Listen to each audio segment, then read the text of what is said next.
Okay, everybody, just hold on a bit. I am trying to get something going with this stupid chat.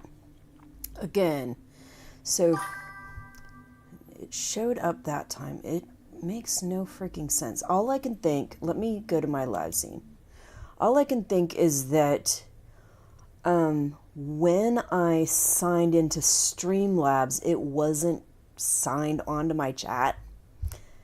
So it didn't show the first message that I typed, which just says checking things out, making sure everything is working.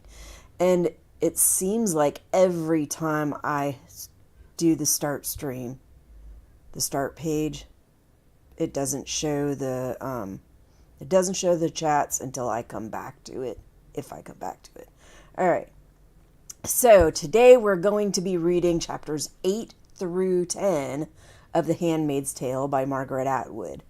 Last week, I think we read 5, 6, and 7. Chapters 5, 6, and 7.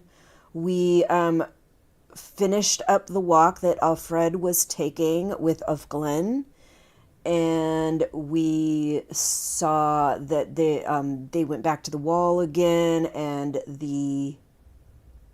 actually, I don't know if that part has happened yet, so maybe I should be careful.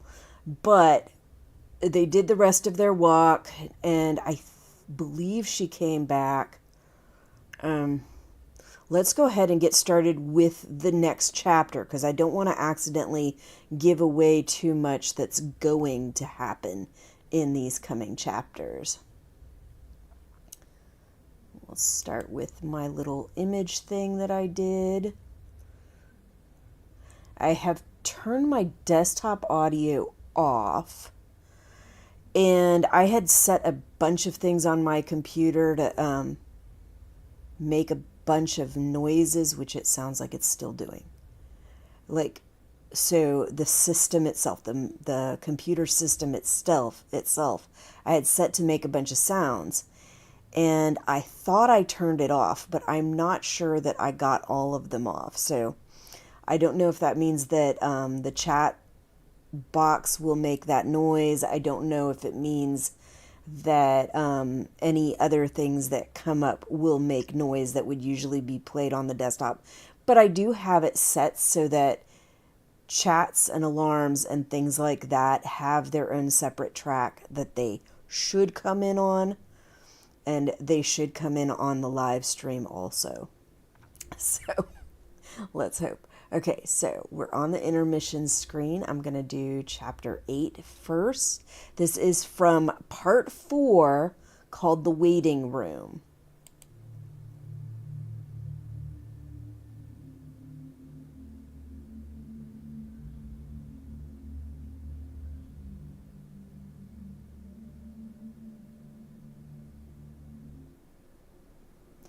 All right, and that was from a discussion that June or Fred has with Glen, where Glen says something like it's a beautiful May day.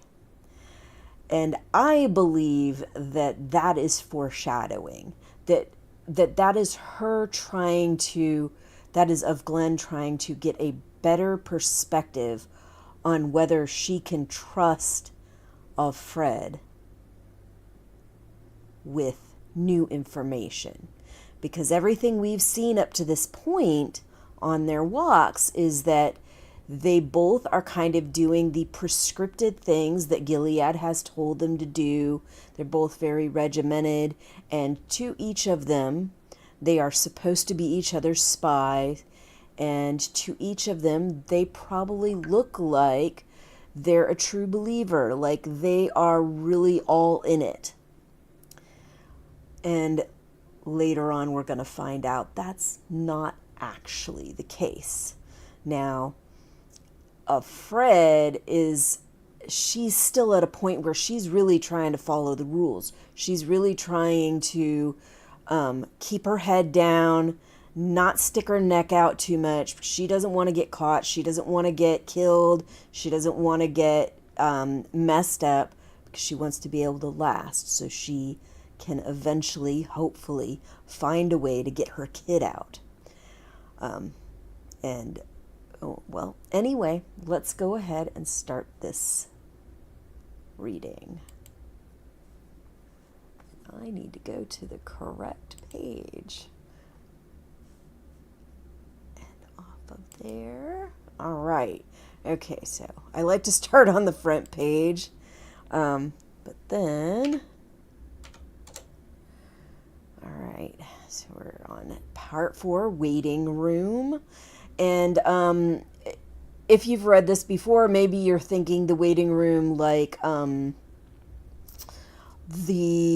she goes into the clinic or hospital to get her medical visits. But this is actually about her bedroom, which she calls her waiting room. At least I think it is. All right. So, Chapter 8. The good weather holds. It's almost like June, when we would get out our sundresses and our sandals and go for an ice cream cone. There are 3 new bodies on the wall. One is a priest, still wearing a black cassock that's been put on him for the trial, even though they gave up wearing those years ago, when the sect wars first began. Cassocks made them too conspicuous. The 2 others have purple placards hung around their necks. Gender treachery. Their bodies still wear the guardian uniforms. Caught together they must have been. But where? A barracks? A shower? It's hard to say. The snowman with the red smile is gone. We should go back, I say of Glenn. I'm always the one to say this. Sometimes I feel that if I didn't say it, she would stay here forever. But is she mourning or gloating? I still can't tell. Without a word, she swivels as if she's voice activated, as if she's on the oiled wheels, as if she's on top of a music box. And we'll see that later on. The gift from Serena of the music box, and how her feeling like a lady dancing in a music box kind of goes along with that, kind of reflects her situation or what they want from her, and how she feels about how she has to perform all this stuff for them. I resent this grace of hers. I resent her meek head bowed as if into heavy wind. But there is no wind. We leave the wall, walk back the way we came in the warm sun. Okay, all right, I was just checking my chat on that to make sure it actually showed up. The second one showed up, but not the first one. I really am feeling like maybe it is because it didn't have me as being signed into my chat. And I don't know how to get that signed in before I turn it on. Like sometimes it is signed in and sometimes it's not. Anyway, it's a beautiful May day, of Glenn says.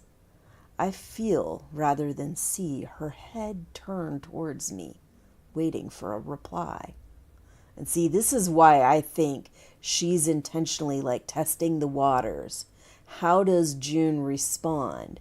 How is she going to react when she says May Day? Does she understand what she means by May Day? Is she going to take it as a day of the week, or is she going to continue to play along with the regimented Gilead prescripted language, which I think is what she does? Yes, I say, praise be.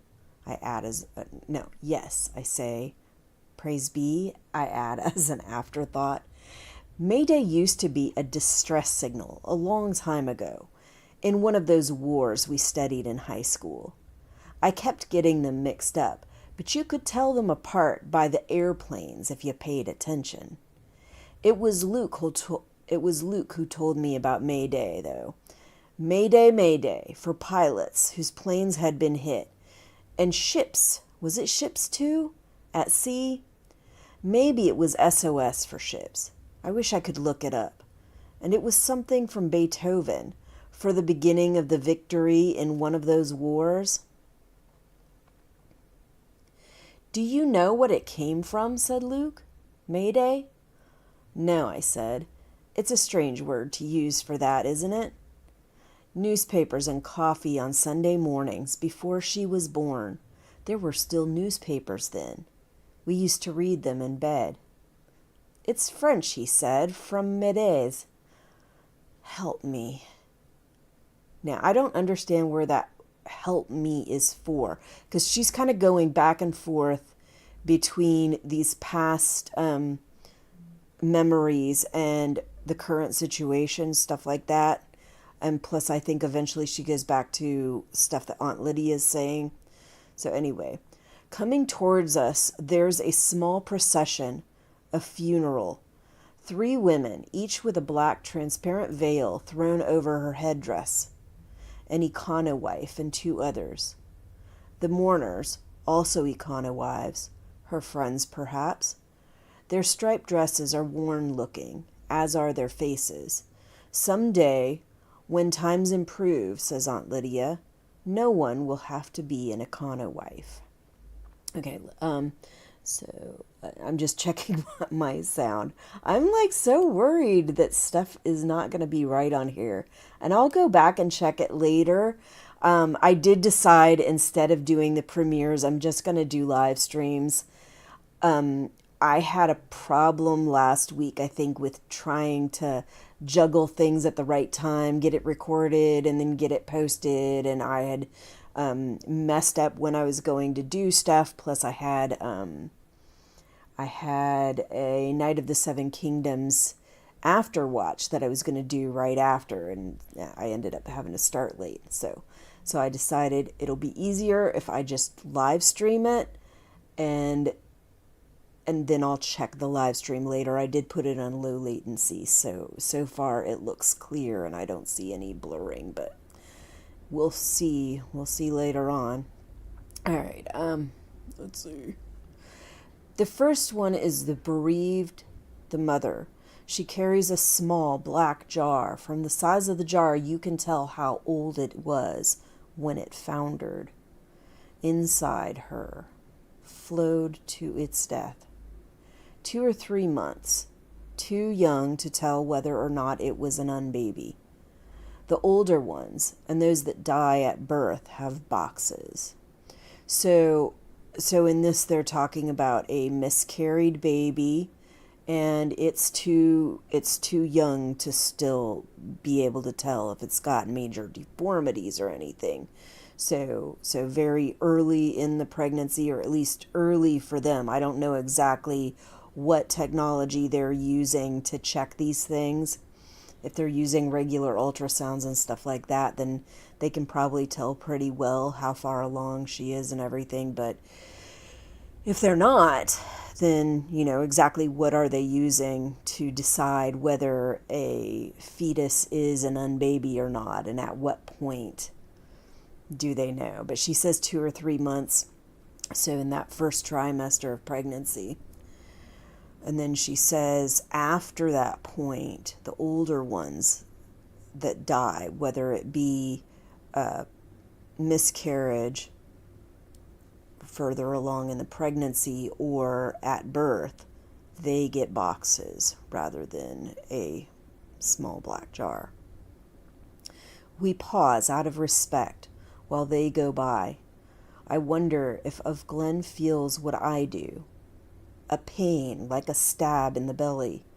We put our hands over our hearts to show these stranger women that we feel with them in their loss. Beneath her veil, the first one scowls at us. One of the others turns aside and spits on the sidewalk. The Econo wives do not like us. So this is another thing where I said, they are presenting these handmaids as though they are supposed to be respected and honored. They are performing an important duty to their regime. Yet there's also a lot of misinformation spread about them as well. And the wives, whether it's Econo wives or the commander's wives or anybody, they don't have great opinions about them. And then I think later on we'll see that later on and previously in the previous chapters, we'll see that a lot of the Marthas don't think very highly of them either. So a combination of misinformation and real information. These ladies are performing a duty that to many of us, this is early on in their regime, are going to look at this stuff as awful, grotesque, just jacked up. Like you're going into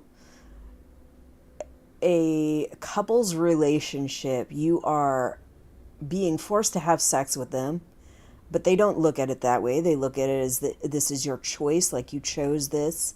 You're having sex with them and kind of taking that away from the husband and wife, even though the husband and wife requested this. Like the husband and wife are the reason that she's been hired. They are the ones that wanted this, or at least the husband did, not necessarily the wives. Because I'm pretty sure we'll see later on in the story that the wives definitely don't all agree with this. They definitely don't all want this. And they definitely don't all like this. And if you've seen the show, then you know, like, there's all kinds of other context going on in these marriages, in these various marriages. And the wives look at things differently depending on who they are and how old they are and what point they were put into this position and all kinds of stuff. Like there's all kinds of reasons that one wife may look at these things very different than another. Anyway, no, I already read that part. We go past the shops and come to the barrier again and are passed through. We continue on among the large, empty-looking houses, the weedless lawns. At the corner near the house where I'm posted, Glenn stops, turns to me. Under his eye, she says, the right farewell. Under his eye, I repeat, and she gives me a little nod. She hesitates, as if to say something more. But then she turns away and walks down the street. I watch her. She's like my own reflection in a mirror from which I am moving away. And see, that's another spot where I feel like maybe she's trying to get a feel for whether she can trust of Fred with more information, with what she's been doing, or whether she can't be trusted, whether, she's a true believer and she might be turned in. So that's what I really feel like. That situation there and the Mayday comment definitely feels like testing the waters, and that she's still not sure. She still can't tell. In the driveway, Nick is polishing the Whirlwind again. He's reached the chrome at the back. I put my gloved hand on the latch of the gate, open it, push inward. The gate clicks behind me. The tulips along the border are redder than ever, opening, no longer wine cups, but chalices, thrusting themselves up. To what end? They are, after all, empty. When they are old, they turn themselves inside out and then explode slowly, the petals thrown out like shards. Nick looks up and begins to whistle, and then he says, "Nice walk?" I nod, but do not answer with my voice. He isn't supposed to speak to me. Of course, some of them will try, said Aunt Lydia. All flesh is weak. All flesh is grass, I corrected her in my head. They can't help it, she said. God made them that way. But he did not make you that way. He made you different. It's up to you to set the boundaries.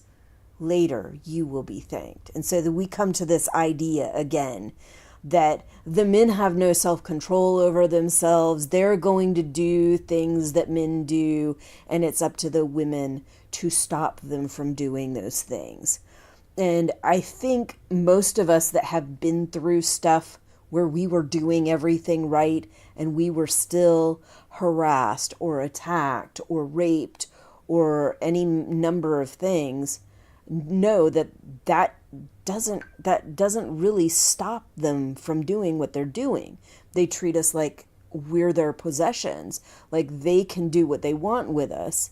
And because they have not been held to higher consequences for those things until recently, they just act like that's like a normal thing. That's like part of the situation, and they should be able to enjoy their ability to do what they want with women. And when those women don't want to go along with that, then they get upset with the women for not going along with what they think they should be privileged to have.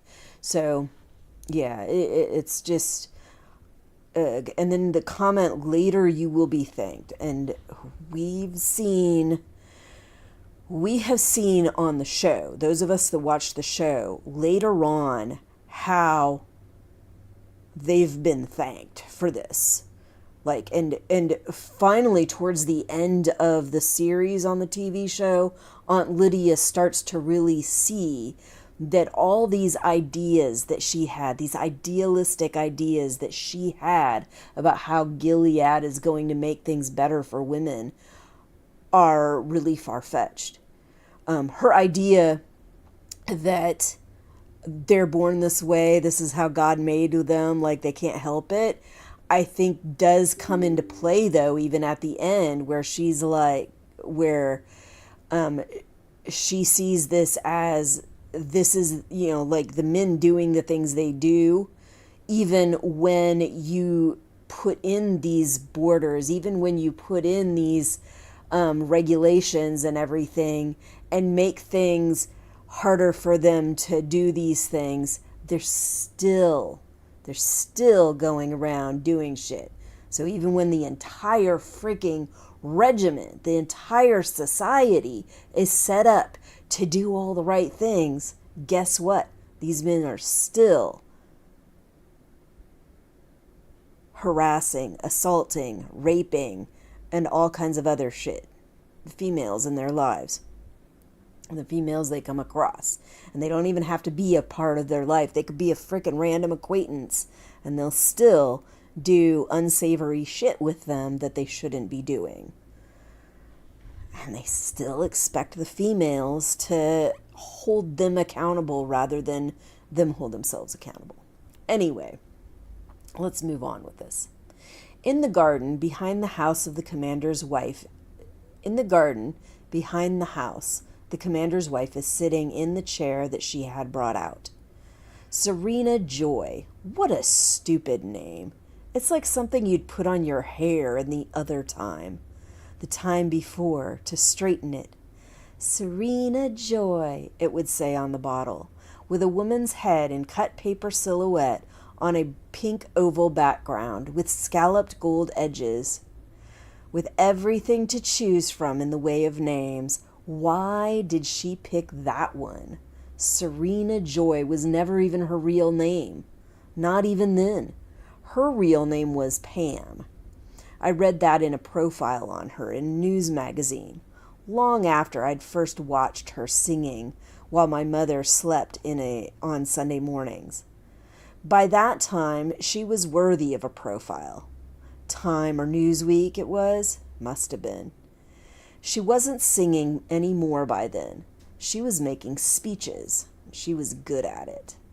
Her speeches were about the sanctity of the home and about how women should stay home.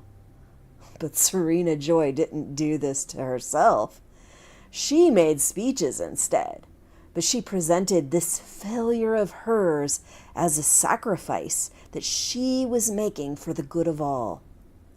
Around that time, someone tried to shoot her and missed.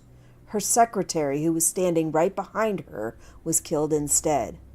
Someone else planted a bomb in her car, but it went off too early. Though some people said she'd put the bomb in her own car for sympathy. That's how hot things were getting. And that is how I feel like how hot things are getting now. Like, it's just like, it's not even like this like festering, almost reaching a boil over point. It feels like it's already starting to boil over. You know, like where your pot is just starting to get, it's like boiling and it's starting to come to the very top and just a little bit is dripping over the edges. That's how it feels right now. And if anybody, like, I'm going to tell you right off the bat, I will try to keep this very short, but yesterday morning I was doing something on my browser on YouTube and saw this live stream come up, and it was talking about another freaking shooting in Minneapolis. And I go to it. It's at the very beginning. And at that point, they hadn't even had the shooting. At that point, they were looking at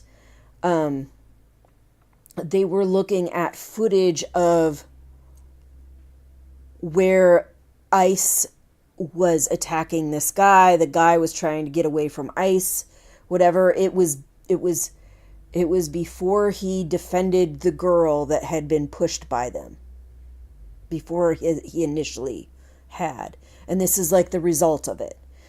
And then it shows him get shot. So I'm watching this as it's happening, as he gets shot. And then right after that, I start seeing all these other live streams pop up with the same event.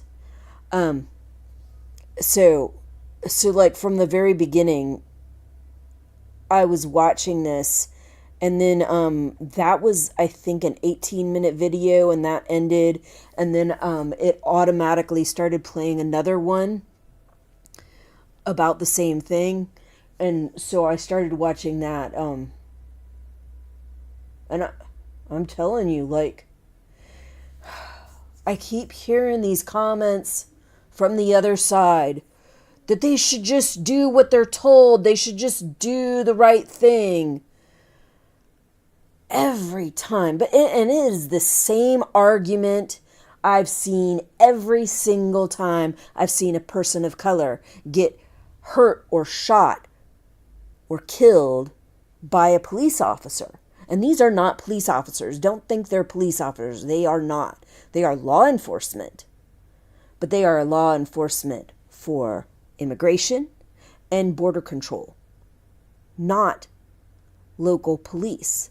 Not state or federal police. They are not police. Anyway, oh my God. So yeah, I was watching a lot of it, and it was really freaking hard to watch. Like, they started with that, which was somebody recording from a little further off, so you couldn't hear everything that was going on, but you could clearly see that he was trying to keep them from hitting them. He was trying to get away. And they were beating the crap out of him. And then they just fucking shot. They just started open firing. 1, 2, 3, 4. It was like 5 shots. And of course he ends up dying. Because what's going to happen when you shoot somebody point blank like that 5 times? They're going to freaking die.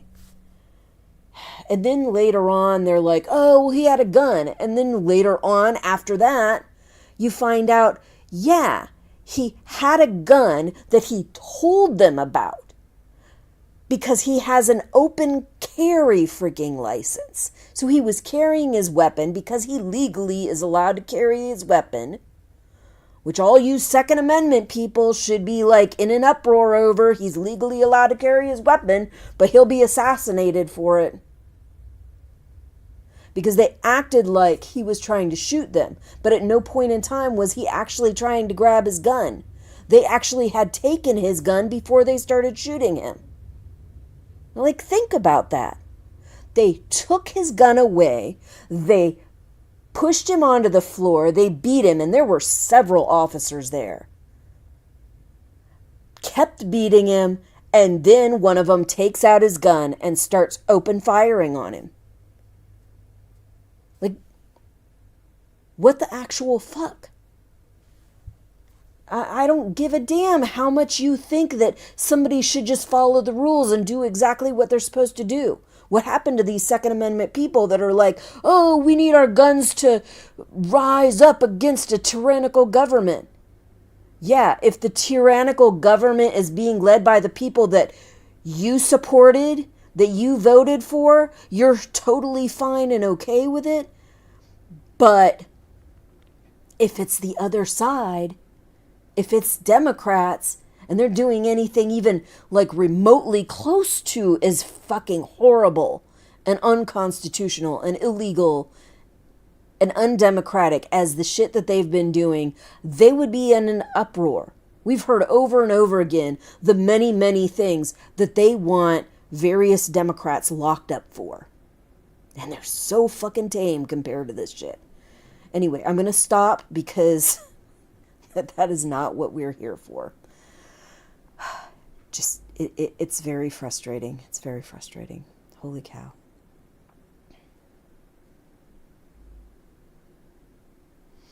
Okay, I think I was like somewhere in the middle of the paragraph.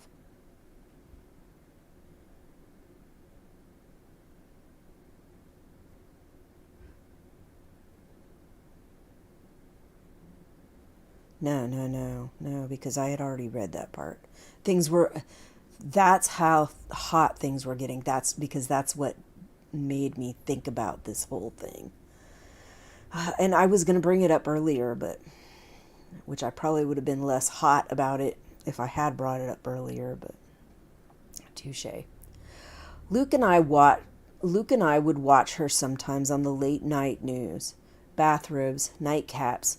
We'd watch her sprayed hair and her hysteria and the tears that she could still produce at will and the mascara blackening her cheeks. By that time, she was wearing more makeup. We thought she was funny, or Luke thought she was funny. Excuse me. I only pretended to think so. Really, she was a little frightening. She was in earnest. Okay, so I got this image of Tammy Faye Baker because I don't know if it's Baker or Baker, but everybody that I remember ever said Tammy Faye Baker. So, yeah, this whole paragraph was just screaming Tammy Faye Baker. And her makeup on this is actually very tame compared to a lot of the things that I've seen, but that like crying on cue and stuff like that, and the like very bold, outrageous makeup, the very long dark eyelashes, all of that was her all friggin' time. And it seemed like as she got older, her makeup got more and more insane. But anyway, let's take Tammy Faye Baker off of here. Okay, she doesn't make speeches anymore. She has become speechless. She stays in her home, but it doesn't seem to agree with her. How furious she must be now that she's been taken at her word. Now, and this is something that I think we talked about a lot. Various people that we're talking about Serena and her character in the show as things go on. When we find out that this whole thing started under her freaking ideas. It wasn't all her ideas, but her ideas were a main part of it. Her push in that situation where she got shot at, like that time frame was right around when she was really pushing for this shit. She wanted it. She was pushing for this to happen. She was pushing for Gilead all the way. And then when Gilead happens, it doesn't suit her. She doesn't like it. She doesn't like that these things that she was demanding of all the other females is being put on her. And she tries to hold her tongue and she tries to keep quiet about it, but it shows. It shows, and then eventually she does shit that really makes it show. And throughout the whole series, you're seeing her over and over and over again, doing things that indicate that she doesn't feel that these things should apply to her, but she applies them to everybody else. All right, let's move on. Okay, she looks at the tulips. Her cane is beside her on the grass. Her profile is towards me. I can see that in the quick sideways look I take at her as I go past. It wouldn't do to stare. It's no longer a flawless cut paper profile. Her face is sinking in upon itself. And I think of those towns built on underground rivers, where houses and whole streets disappear overnight into sudden quagmires, or coal towns collapsing into the mines beneath them. Something like this must have happened to her, once she saw the true shape of things to come. She doesn't turn her head.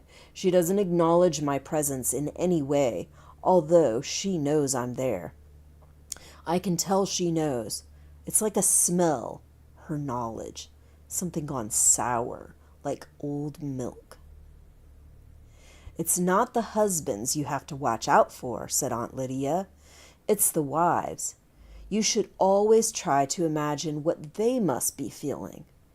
Of course they'll resent you. It's only natural.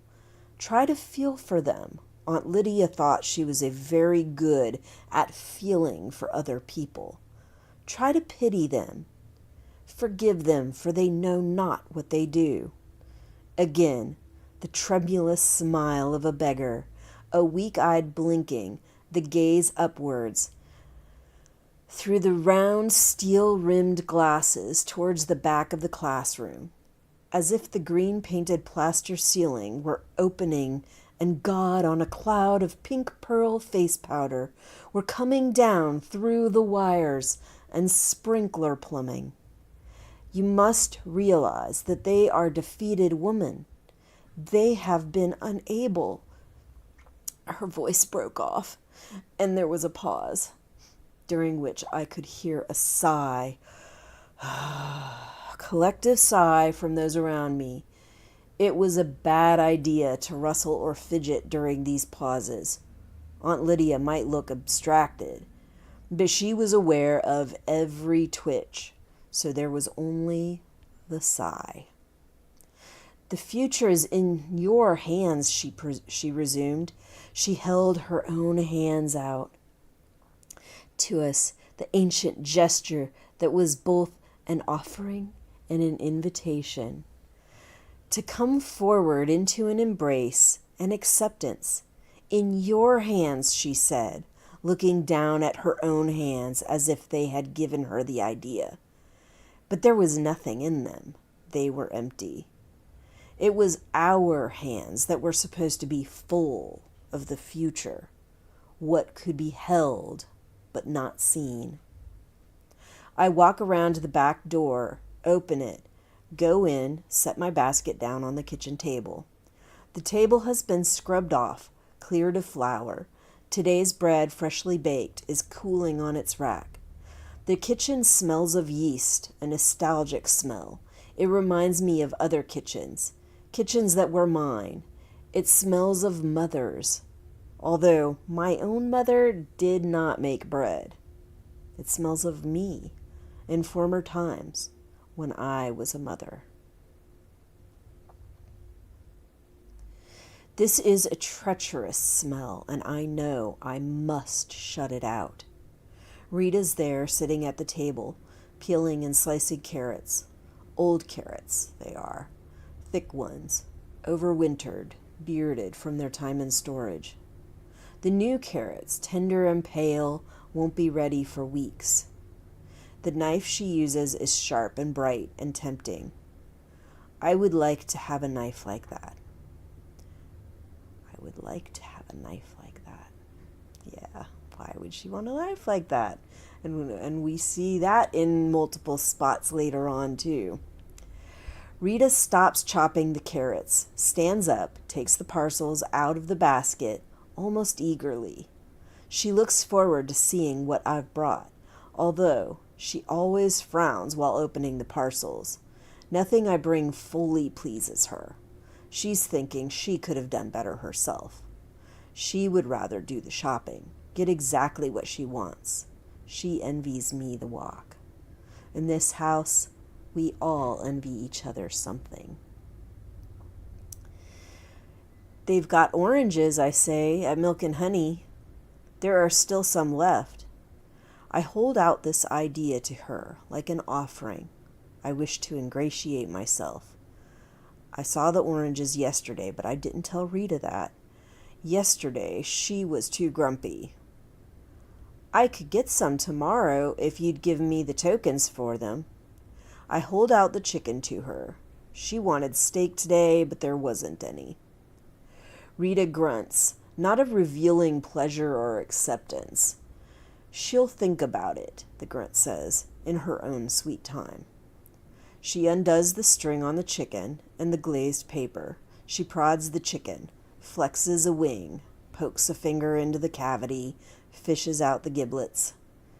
The chicken lies there, headless and without feet, goose-pimpled as though shivering. Bath day, Rita says, without looking at me. Cora comes into the kitchen from the pantry at the back, where they keep the mops and brooms. A chicken, she says, almost with delight. Scrawny, says Rita, but it'll have to do. There wasn't much else, I say. Rita ignores me. Looks big enough to me, says Cora. Is she standing up for me? I look at her to see if I should smile. But no, it's only the food she's thinking of. She's younger than Rita. The sunlight, coming slant now through the west window, catches her hair, parted and drawn back. She must have been pretty quite recently. There's a little mark like a dimple on each of her ears, where the punctures of earrings have grown over. Tall, says Rita, but bony. You should speak up, she says to me, looking directly at me for the first time. Ain't like you're common. She means the commander's rank, but in the other sense, her sense, she thinks I am common. She is over 60, and her mind is made up. She goes to the sink, runs her hands briefly under the tap, dries them on the dish towel. The dish towel is white with blue stripes. Dish towels are the same as they always were. Sometimes these flashes of normality come at me from the side, like ambushes. The ordinary, the usual, a reminder, like a kick. I see the dish towel, out of context, and I catch my breath. For some, in some ways, things haven't changed that much. Who's doing the bath, says Rita to Cora. Not to me. I got to tenderize this bird. I'll do it later, says Cora, after the dusting. Just so it gets done, says Rita. They're talking about me as though I can't hear. To them, I'm a household chore, one among many. I've been dismissed. I pick up the basket, go through the kitchen door, and along the hall towards the grandfather clock. The sitting room door is closed. Sun comes through the fanlight, falling in colors across the floor, red and blue and purple. I step into it briefly, stretch out my hands. They fill with flowers of light. I go up the stairs, my face distant and white and distorted, framed in the hall mirror, which bulges outward like an eye under pressure. I don't know if I can do it. Nah, my blinking isn't right. Because one of my eyes is like, it doesn't have the nerves and stuff that the other one does. And I can't like get one to blink and bulge out right the same way. It's weird. Anyway.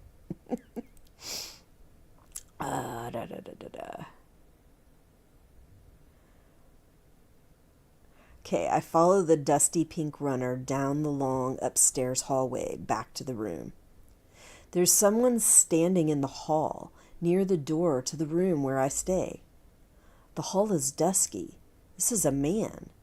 His back to me. He's looking into the room, dark against its light. I can see now. It's the commander. He isn't supposed to be here. He hears me coming, turns, hesitates, walks forward, towards me. He is violating customs. What do I do now? I stop. He pauses. I can't see his face. He's looking at me. What does he want? But then he moves forward again, steps to the side to avoid touching me, inclines his head, is gone. Something has been shown to me, but what is it? Like the flag of an unknown country seen for an instant above a curve of hill? It could mean attack. It could mean parley. It could mean the edge of something, a territory. The signals animals give one another. Lowered blue eyelids, ears laid back, raised hackles. A flash of bared teeth. What in the hell does he think he's doing? Nobody else has seen him, I hope. Was he invading? Was he in my room? I called it mine. All right, and we're coming to the next chapter, so let's go and watch the little chapter thing that I made.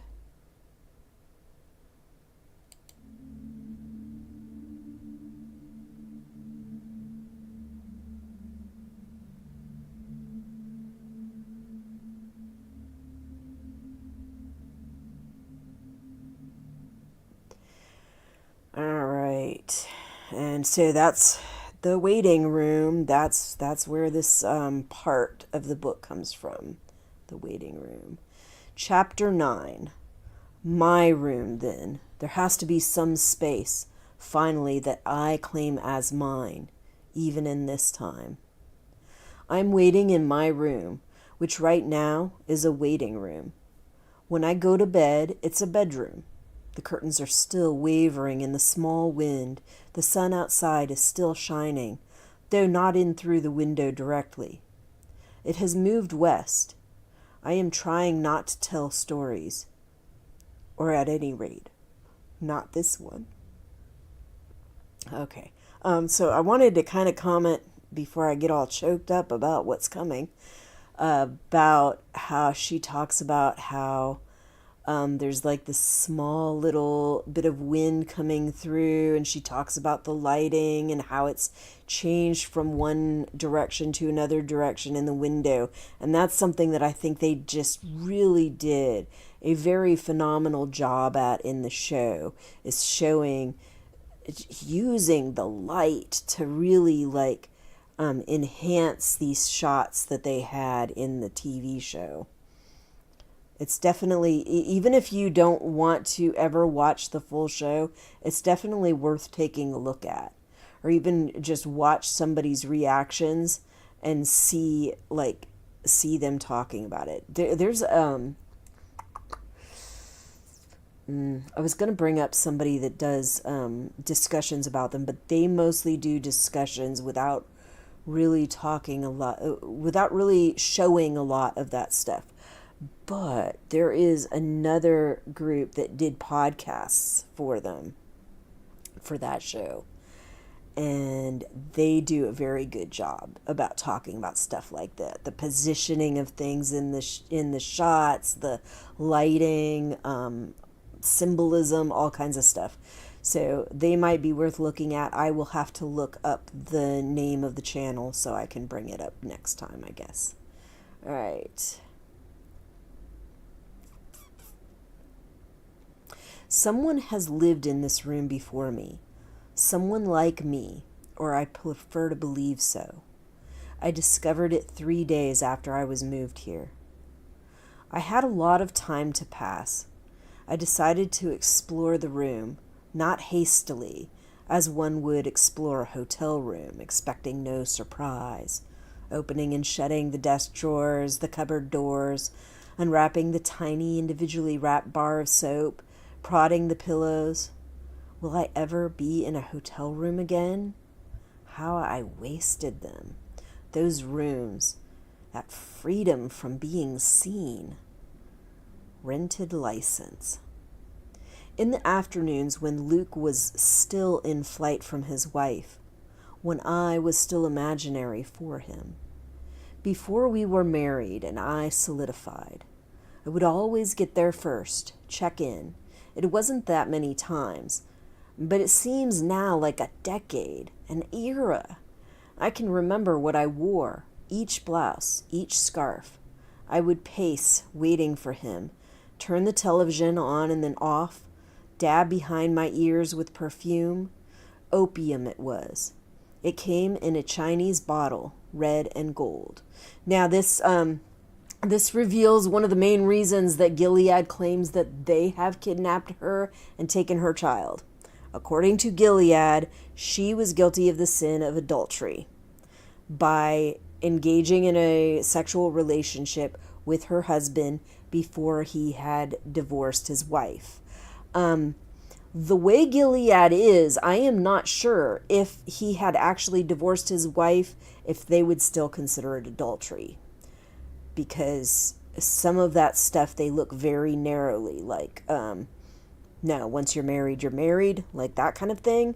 But I don't know. I can't say that for sure.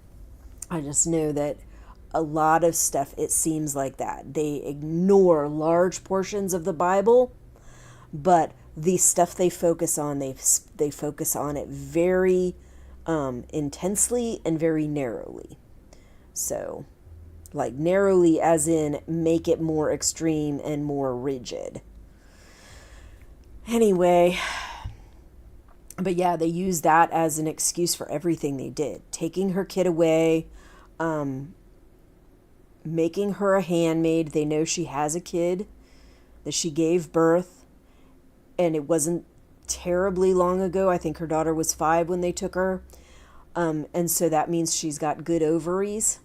And because she's a sinner, they use her being a handmaid to kind of make amends for her sinful nature, basically. That kind of thing. Anyway, but yeah, that was a big thing when we were watching the show, that people would complain about her, that she was an adulterer, that he was an adulterer, although they seem to be more angry at her than him, which I find amusing but telling. But yeah, there was a lot of people like, oh, well, she's making her own bed. Like, June was never meant to be this like perfect heroine. She was supposed to be a flawed person like everybody else. She has her sins, she has her flaws, and she has to make her way in this world the way that she is the flawed person that she is. She has to use her strengths to her advantage, and in the situation that she's in, I think any of us would end up doing a lot of really fucked up things. And a lot of people, when I was watching the show, when I was doing reactions and discussions of the show, a lot of people really gave her a lot of flack, and I don't blame them to an extent, but it's like, put yourself in her shoes. Add all the freaking context of all the awful shit that's happened to her. And imagine how you would react in the same situation. Imagine the things you would do. Imagine all the times you fucked up and done stuff that was stupid or not, or tone deaf, or didn't pay attention to everything, because that's the kind of stuff that people would complain about, that she's doing stuff that's stupid, that she's not being considerate. And I'm like, would you be any better in the situation? Would you be any better given all the horrible shit that she's been through? I don't think so, but apparently a lot of them thought they would be better. So, anyway. I was nervous. How was I to know he loved me? It might be just an affair. Why did we ever say just? Though at the time, men and women tried each other on, casually, like suits, rejecting whatever did not fit. The knock would come at the door. I'd open with relief, desire. He was so momentary, so condensed, and yet there seemed no end to him. We would lie in those afternoon beds, afterwards, hands on each other, talking it over. Possible, impossible. What could be done? We thought we had such problems. How were we to know that we were happy? But now it's the rooms themselves that I miss as well. Even the dreadful paintings that hung on the walls. Landscapes with fall foliage, or snow melting in hardwoods, or women in period costume with china doll faces and bustles and parasols, or sad-eyed clowns, or bowls of fruit, stiff and chalky looking. Excuse me again. And again. The fresh towels ready for spoilage, the wastebaskets gaping their invitations, beckoning in the careless junk. Careless. I was careless. In those rooms, I could lift the telephone and food would appear on a tray. Food I had chosen. Food that was bad for me, no doubt, and drink too. There were Bibles in the dresser drawers, put there by some charitable society, though probably no one ever read them very much. There were postcards too, with pictures of the hotel on them, and you could write on the postcards and send them to anyone you wanted. It seems like such an impossible thing now, like something you'd make up. That was my speaker turning off. Like something you'd make up. Although I don't know, you would have heard it because it would pick up on my microphone. Because even though I told it to turn off the system stuff, I think there's still certain things that are playing. Okay, anyway. Where did I leave off?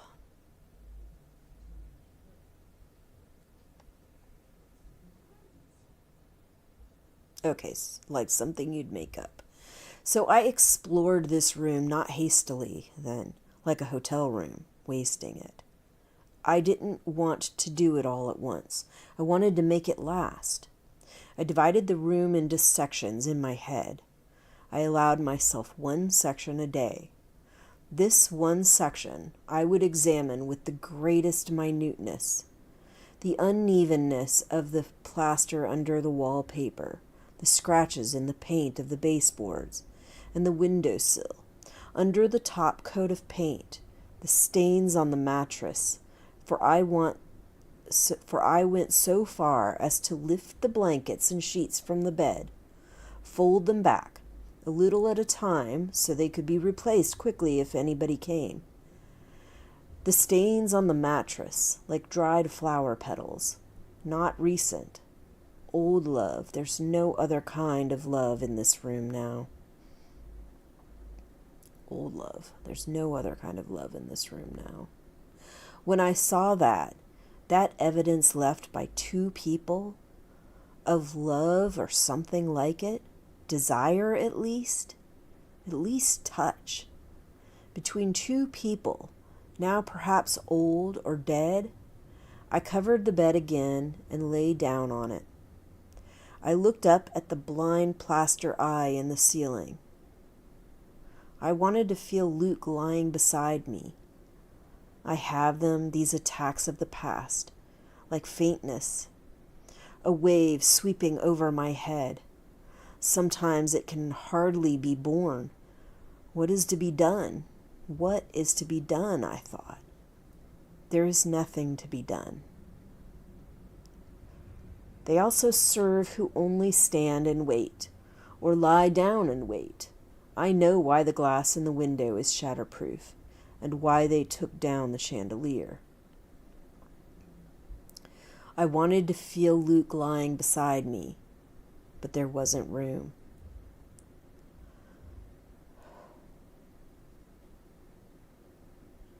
I saved the cupboard until the third day.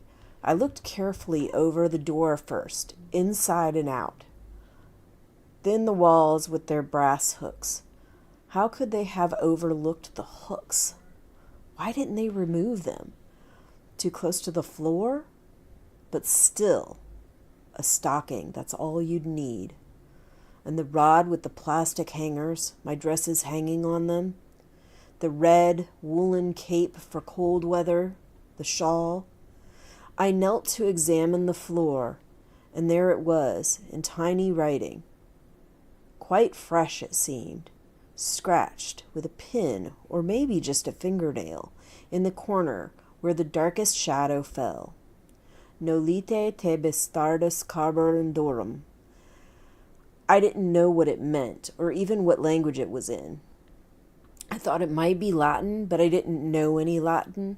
Still, it was a message, and it was in writing, forbidden by that very fact, and it hadn't yet been discovered.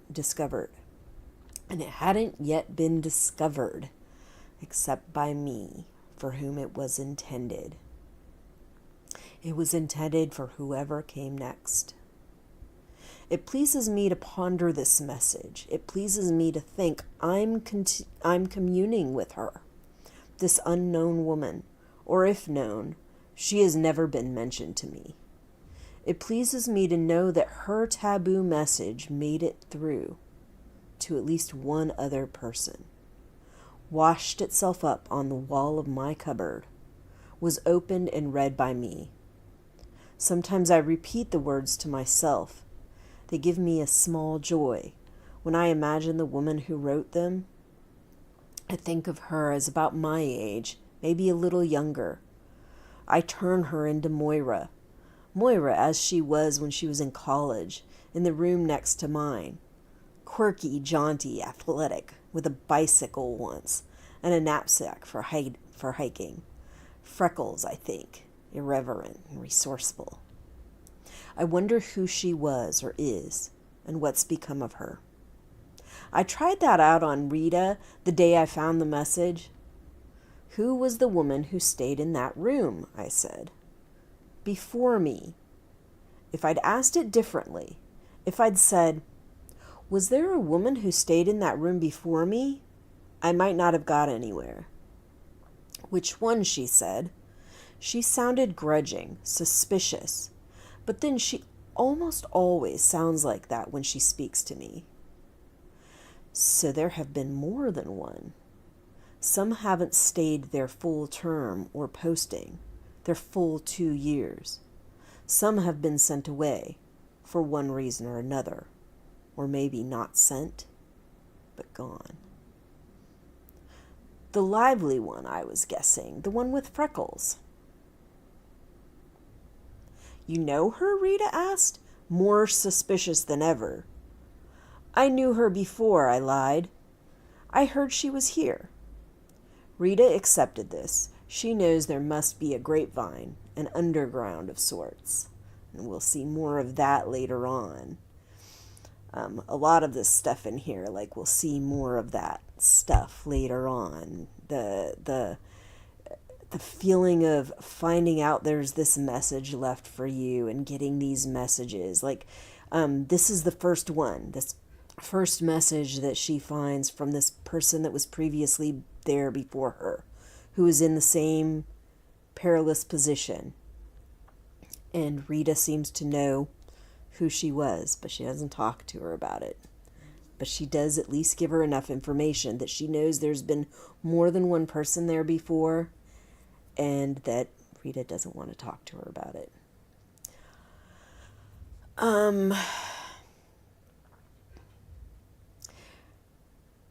She didn't work out, she said. In what way? I asked, trying to sound as neutral as possible. But Rita clamped her lips together. I'm like a child here. There are some things I must not be told. What you don't know won't hurt you, was all she would say. And that is a big foreshadowing of what's to come when we find out what actually did happen to her. All right, so we're going to the next chapter. Let me do my little chapter thing. Oh, not that one. Forgot to turn it off. Chapter 10. The Dress.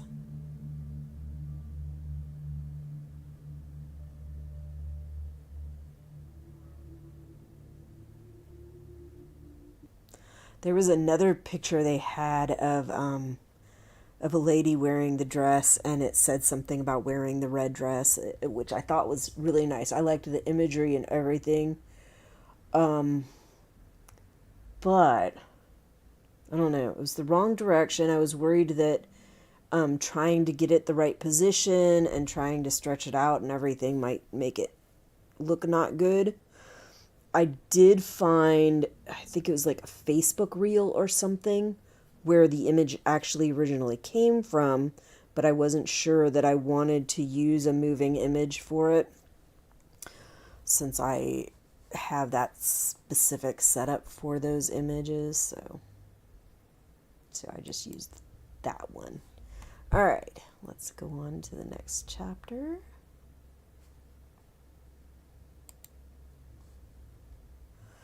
Sometimes I sing to myself in my head, something lugubrious.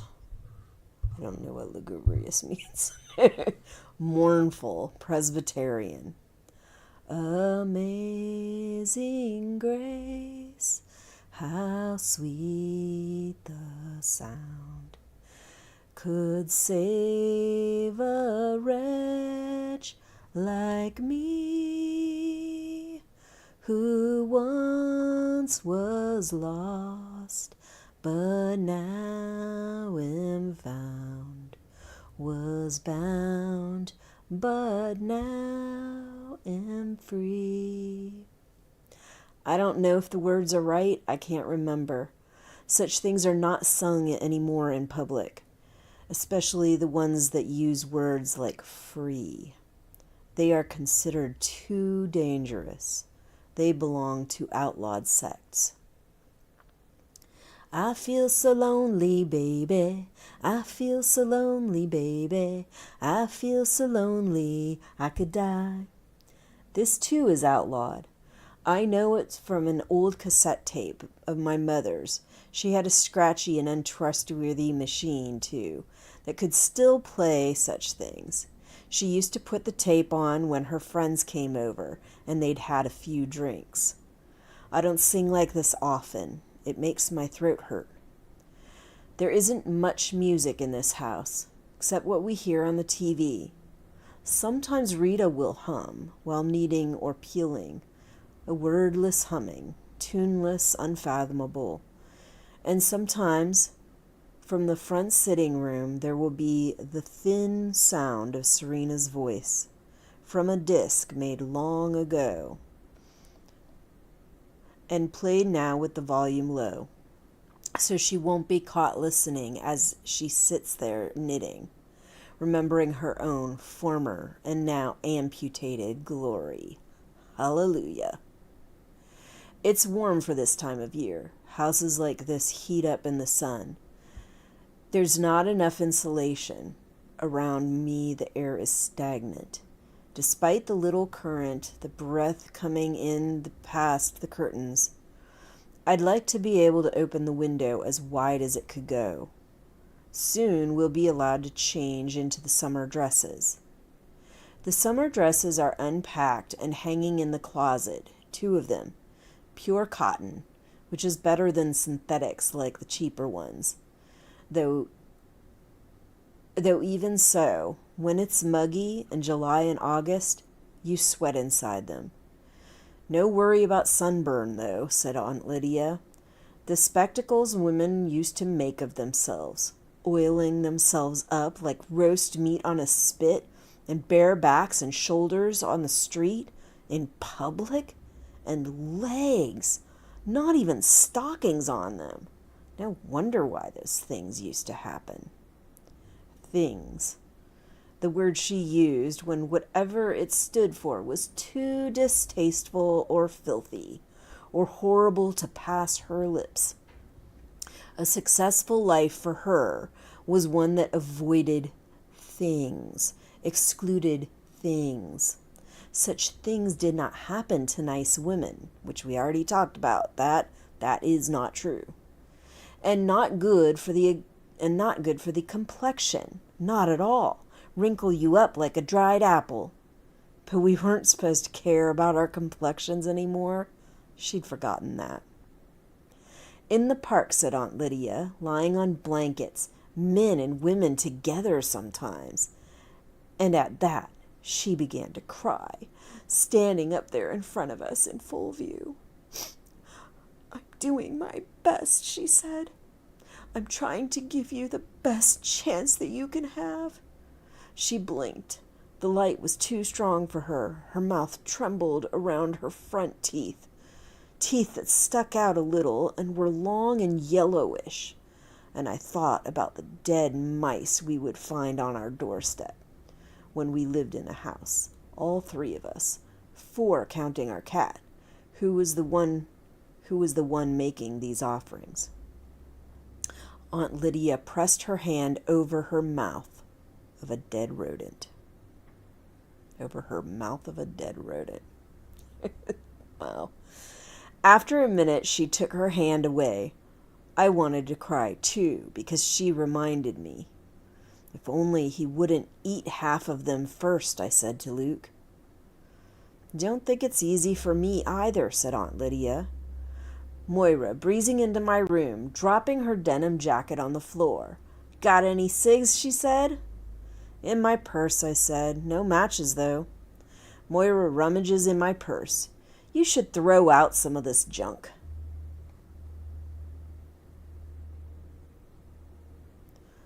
She says, I'm giving an underwhore party. A what? I say. There's no point in trying to work. Moira won't allow it. She's like a cat, crawls onto the page when you are trying to read. She's like a cat that crawls onto the page when you're trying to read. My cat did that a lot when I had cats. I don't have cats anymore. When I was a kid, all the way up to when I was like 22 or 23, I had cats. I was allergic to them. So they would make me sneeze, make my eyes water and run and turn red, give me hives, make me sneeze a lot. And if they scratched me, like the scratch would get all swollen and irritated. So around 22 or 23, I got rid of my last cat, and I never got another one because I was kind of tired of dealing with the allergies. Whereas before, when I was younger, I was like willing to put up with them.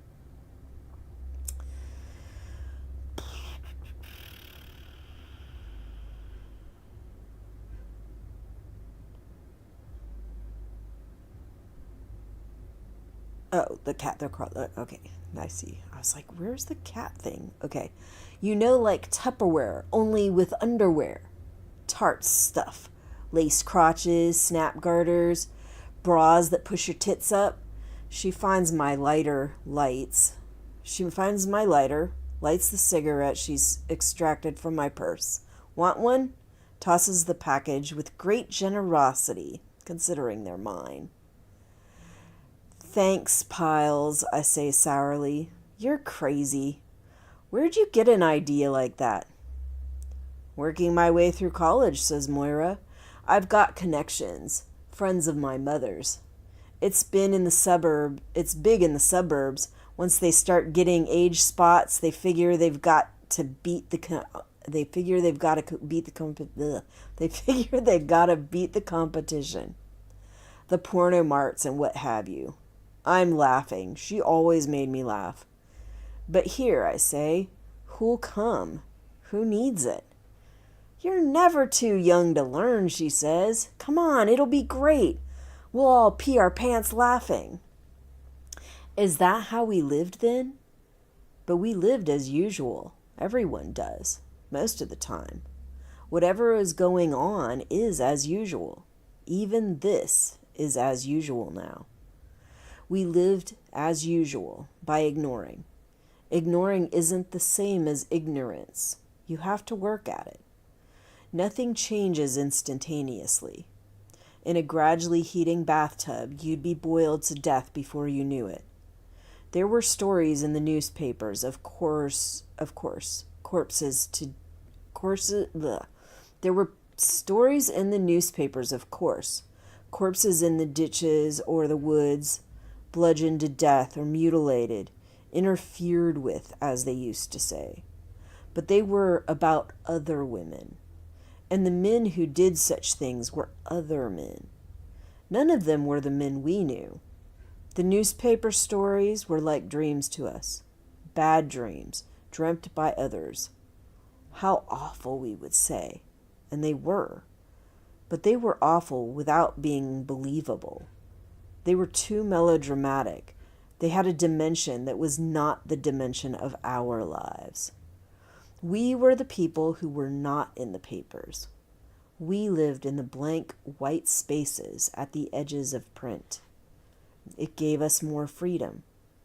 We lived in the gaps between the stories.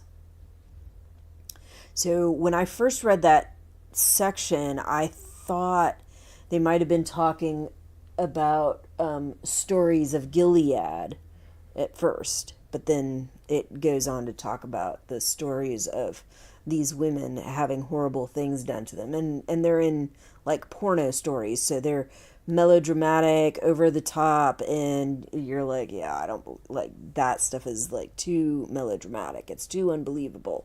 And plus she's saying that from our perspective, because we didn't know people like that, because we hadn't gone through those positions, they seem unbelievable to us. But to somebody who has gone through something like that, it wouldn't seem unbelievable. It might seem exaggerated because it is from a porno and it is going to be more exaggerated, but still stuff like that could still happen. All right. From below, from the driveway, comes the sound of the car being started. It's quiet in this area. There isn't a lot of traffic. You can hear things like that very clearly. Car motors, lawn mowers, the clipping of a hedge, the slam of a door. You could hear a shout clearly, or a shot, if such noises were ever made here. Sometimes there are distant sirens. I go to the window and I sit on the window seat. Excuse me. Which is too narrow for comfort. There's a hard little cushion on it, with a petite point cover. Faith in square print, surrounded by a wreath of lilies. Faith is a faded blue, the leaves of the lilies a dingy green.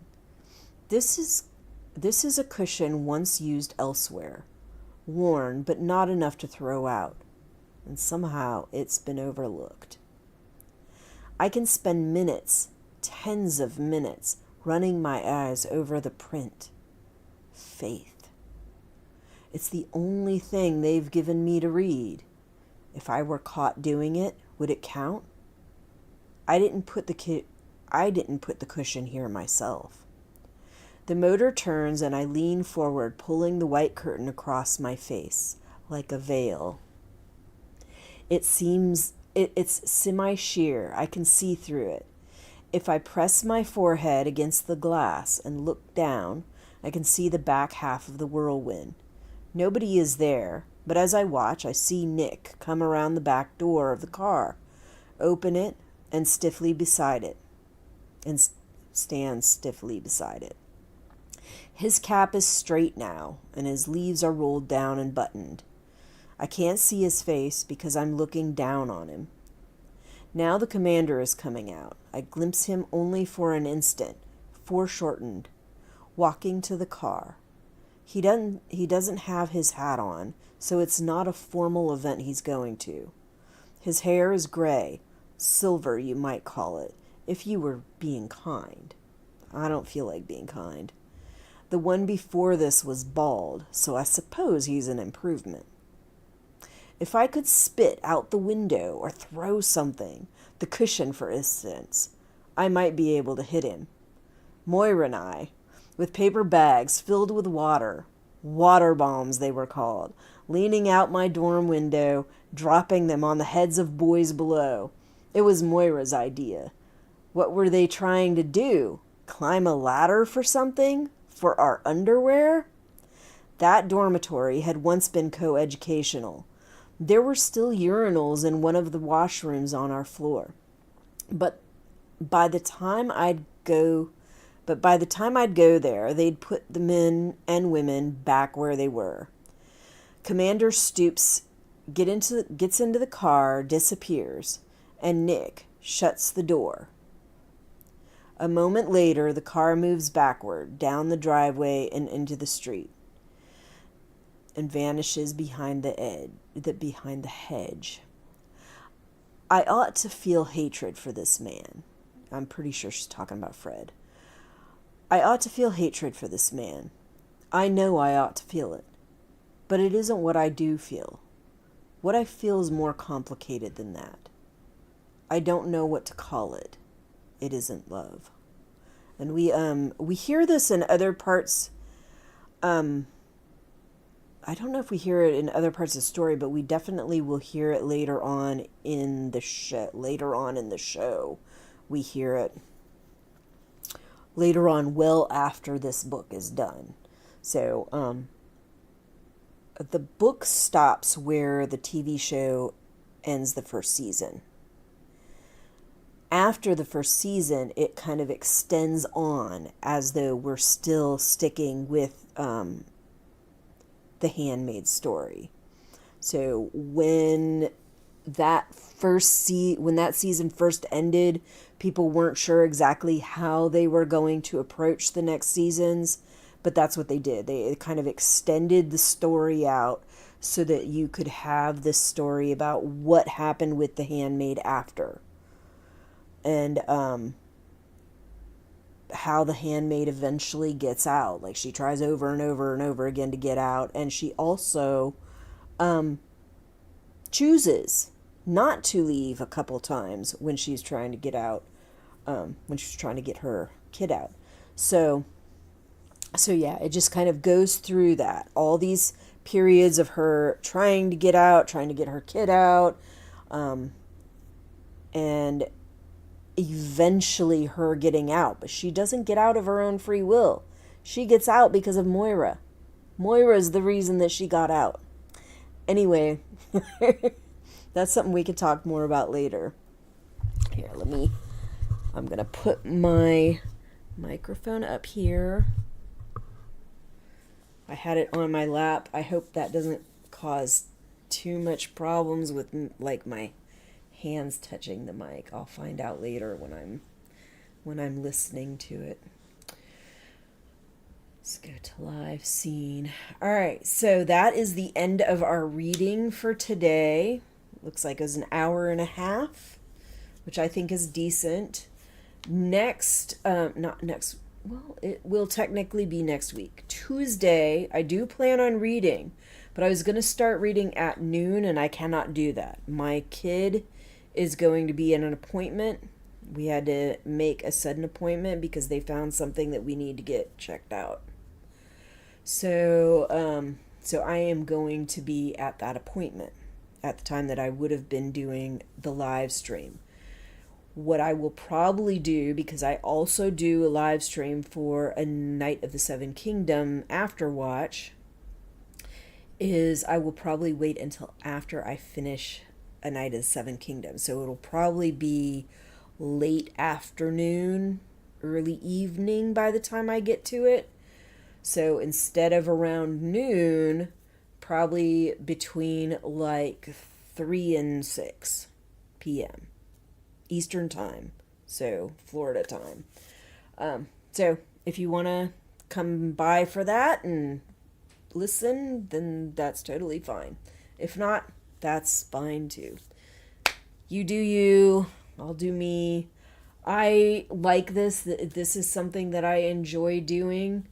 I am not very good at reading because I do struggle with that. I mean, honestly, when I was growing up, I did not like reading. I was not good at reading. I read very slow. I still read slow.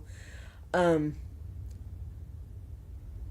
so there were certain book series that I could get into, but like they had to like really catch my interest right away.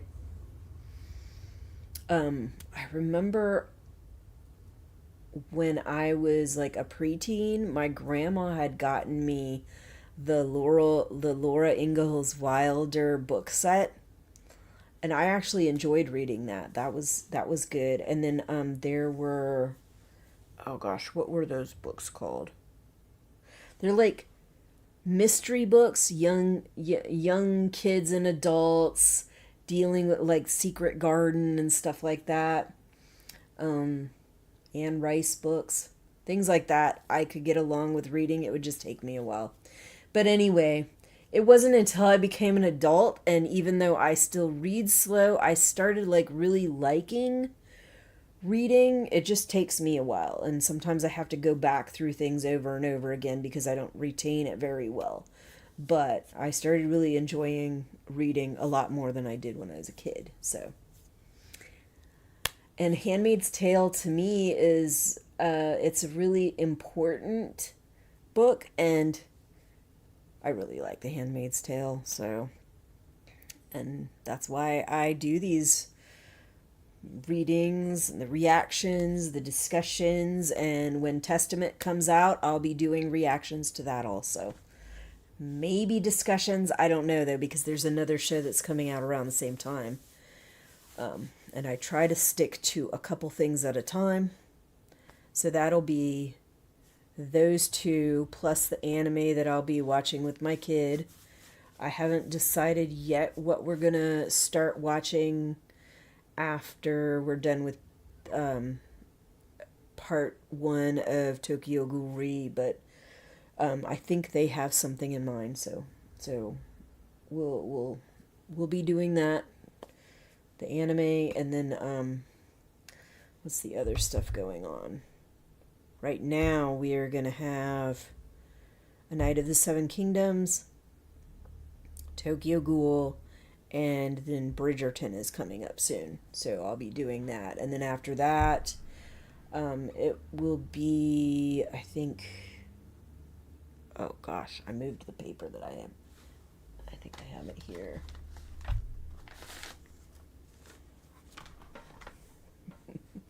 My mouse fell. Da, da, da.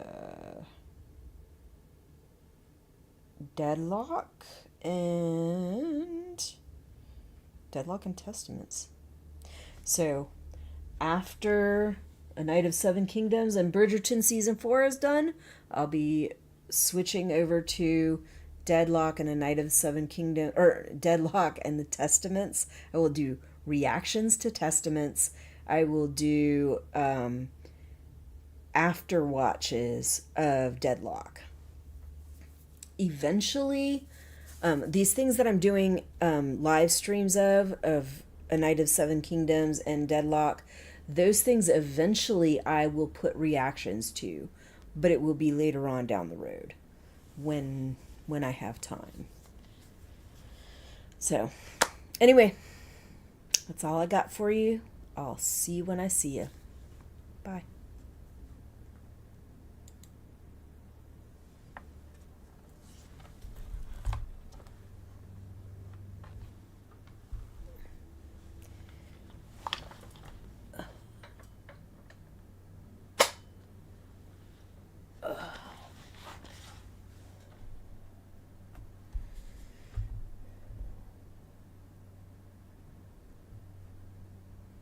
Oh yeah, I have to do that. Live. Refresh.